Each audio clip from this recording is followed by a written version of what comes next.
ہم کریں گے ہر مظلوم کی حمایت۔ السلام علیکم، میں ہوں حرین فاطمہ اور آپ دیکھ رہے ہیں حمایتی نیوز HD چینل۔ نظر ڈالتے ہیں آج کی اہم خبروں پر۔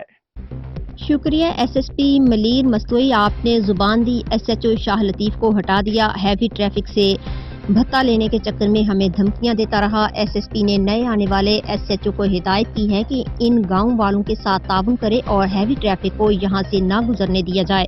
گاؤں والوں نے SSP کا تہ دل سے شکریہ ادا کیا۔ احمد دین حمایتی کی رپورٹ۔ السلام علیکم، ناظم جکو ملیر SSP یکے سلام پیش کریاں تو SSP ملیر مستوئی کے سلام پیش کریاں تو جے وعدو کیو اساں تا جے انور SHO شاہ لطیف معراج انور جے مجھے مانن کے دھمکیوں ڈنیوں جے چیو تا تجا مانو پیسہ دا وٹن ثابت کرے کون سکیو۔ اج SSP یکے ملیر کے سلام پیش تو کرا جے اج انہیں SHO شاہ لطیف کے گھر روانے چھڈو۔ اڑا SSP ملیر میں تو چاہاں تو اڑا SSP ملیر میں ہون کھپن جے غریب جو آواز ہیں، جے مظلوم جو انصاف کن تا۔ اساں مستو SSP جا شکر گزار ہوں جے سلام پیش کریاں تو جے شاہ لطیف SHO کے معراج انور کے گھر روانے چھڈیو۔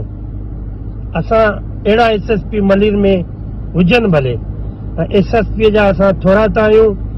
SSP جا ہانے وری بھی کو شاہ لطیف میں وکیل نالے سا مانو آیو ایسے جو اساں ان سا بھی ریکویسٹ تا کریوں اساں جے ہیوی ٹریفک سا مدد کندے، اساں ہیوی ٹریفک سا گڈ رہندے، اساں تو سا گڈ رہنداسیں نہ اساں SSP اساں جے ملیر SSP کے وری بھی تنجی بھی شکایت کنداسیں۔